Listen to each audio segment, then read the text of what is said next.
Joining us now to discuss Republican Congresswoman from New York, Claudia Tenney, joining us right here in studio. New York, of course, one of the Democrat-led states threatening to jump into the redistricting war.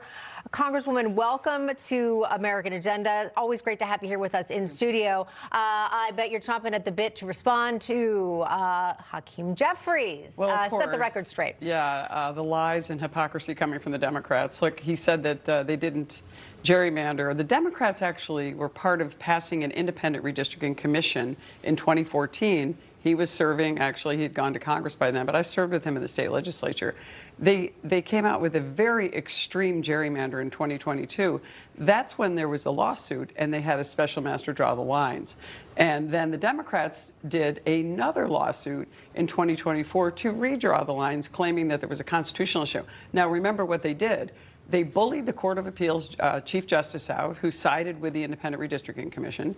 They forced another justice to recuse herself, and she got out of it. And they appointed new justices, including one of the justices who became the Chief Justice, actually gave habeas corpus rights to an elephant at the Bronx Zoo. So they put the judges in place to give them the decision they wanted. So we went back into redistricting, and for some reason, they did redistrict. We had 11 Republican seats. They got us down to 7, not the 4 that Hochul and the Democrats originally voted for. But this is what the Democrats do. When you can't win on policy, and they're woefully losing on policy right now, you use process. And that's whether it's gerrymandering, vote harvesting, you know, having these on no excuse mail-in voting. That's something the president's not getting into the nuance. It's okay if you have an excuse, if you're in the military, if you're unable to get to the polls. Those are routine and they can be secured and we can verify voting. I'm head of the Election Integrity Caucus. I founded after my crazy election in 2020. So all this is just bluster because he wants the gavel in the House. Oh, he sure does. But let me tell you something about Texas. Vice President J.D. Vance is right.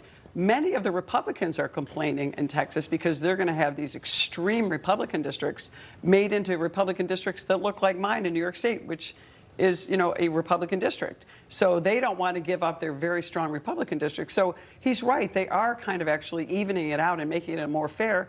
And there are also a lot of new Americans, new Hispanic voters that want to vote Republican. They don't want to be jammed into a Democratic district. So Texas is actually doing the right thing. So we'll see what happens. But you can't really get much more gerrymandered than New York, Illinois, and California already. And as J.D. Vance pointed out, there are no, other than New York State and a few in New Jersey, there are no Republicans in a lot of Republican areas. Massachusetts, Connecticut, Maine. Maryland, we just pointed out they might flip their one district.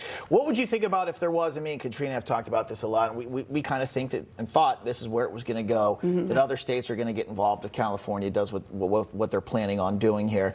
Would you support something like that? Evening things out, so to speak, which you easily can make that argument, which you are now. Well, the California wouldn't be evening it out. They have 17% of their state are represented by Republicans when you actually have closer to 30 or 40% of Californians are Republicans. It doesn't really even it out. What the Democrats are trying to do is make an even more extreme gerrymander. But other Republican states saying, okay, well, you know what, Missouri, some of the other states that have been talked about, that they might redistrict. Florida, Ron DeSantis says he'll redraw his map. Would you support those kind of moves? I don't even think they're going to do it. I think they're just making those statements. I will tell you this right now. New York has a constitutional problem. The only way they can change it is by constitutional amendment, because it was a constitutional amendment that created the Independent Redistricting Commission and overwhelmingly voted in by the voters twice. So they have to go to 2 full votes of 2 full sessions of the legislature before they can get this in. So at the very earliest, they have 2028. And at that point, you still might not be able to get it through. It might be considered a problem by I don't know if they're even going to do it. They're not calling them back into special session yet. Got it. All right. Wow. Complicated. It gets complicated around elections, right? Sure Especially when it's up for the House of Representatives. Yeah. Congresswoman, always a pleasure. Great to be here. Thank you, Congresswoman. Okay.